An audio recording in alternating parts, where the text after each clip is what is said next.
Shalom Bapak Ibu, saudara yang kasih Tuhan, selamat pagi. Kembali kita berjumpa dalam GKK Menyapa. Mari sebelum kita baca, kita renungkan firman Tuhan, kita satukan hati, kita berdoa. Bapa kami yang di surga, terima kasih untuk kesempatan yang baik, yang indah yang Tuhan anugerahkan untuk kami kembali boleh bersama-sama merenungkan firman-Mu.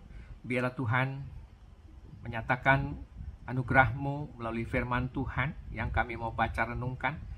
Tuhan bersabda dan mengajar kami apa yang Tuhan kehendaki untuk kami jalani dalam hidup kami ya Tuhan.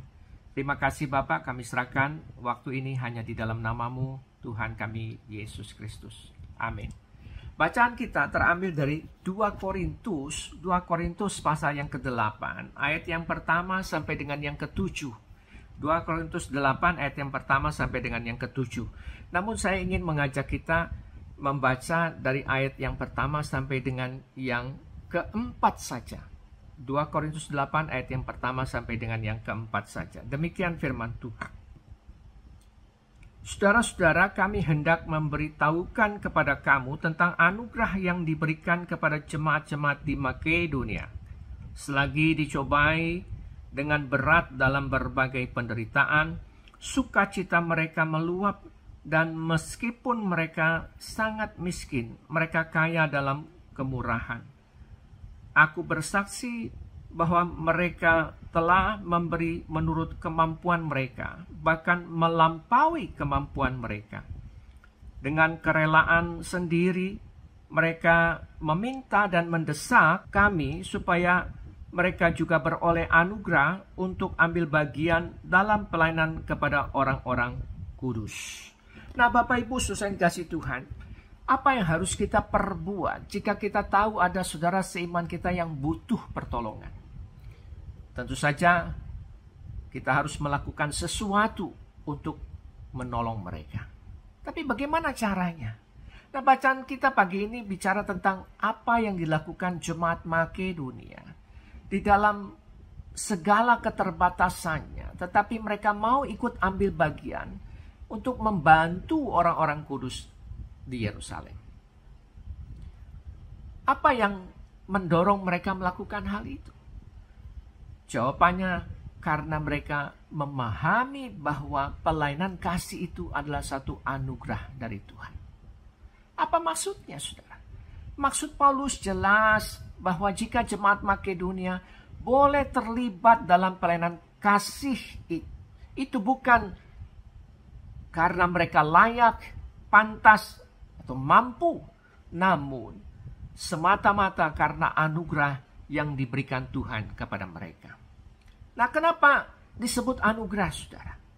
Karena pelayanan kasih itu dilakukan justru ketika mereka sedang dicobai dengan berat dalam berbagai penderitaan. Namun, semua itu tidak membuat mereka mengasihani diri sendiri dan menutup diri dari penderitaan yang dialami oleh orang lain. Yang kedua, saudara, mereka miskin, namun mereka kaya dalam kemurahan. Dan kemurahan itulah yang memunculkan kerelaan dan mendorong mereka untuk boleh ambil bagian dalam pelayanan untuk orang-orang kudus di Yerusalem. Nah, ketiga, saudara, mereka memberi melampaui kemampuannya. Nah, kenapa bisa begitu, saudara? Karena mereka telah lebih dulu mempersembahkan diri mereka kepada Tuhan. Sehingga keterbatasan apapun yang mereka alami tidak menghalangi mereka untuk memberi yang terbaik. Nah, kalau bukan anugerah, saudara, tidak mungkin mereka mampu dan mau terlibat dalam pelayanan ini. Karena itu, biarlah kita masing-masing bertanya, apakah kita sudah terlibat dalam pelayanan kasih yang ada dalam lingkup gereja kita dan juga yayasan kita, meskipun di dalam keterbatasan yang ada pada kita. Jika ya, apakah kita sungguh mengimani bahwa kita mampu melakukan semuanya itu? Itu semua bukan semata-mata karena kekuatan diri kita sendiri, namun hanya karena anugerah Tuhan. Amin. Mari satukan hati saudara. Kita masuk di dalam doa. Bapa di surga, terima kasih untuk firman-Mu. Terima kasih karena kami boleh belajar akan kebenaran tentang pelayanan kasih yang menjadi panggilan, yang menjadi anugerah Tuhan yang diberikan kepada setiap kami ya Tuhan. Biarlah kami boleh sungguh mau menghidupi kebenaran firman-Mu ini dalam kehidupan yang kami jalani di tengah-tengah komunitas gereja, di tengah-tengah komunitas saudara-saudara seiman yang juga memang membutuhkan perhatian, pertolongan, bantuan dari kami ya Tuhan. Terima kasih Bapa. Kami berdoa Tuhan juga memberkati kegiatan yang kami mau jalani sepanjang hari ini. Dalam segala usaha, tugas, tanggung jawab, pekerjaan yang kami mau lakukan.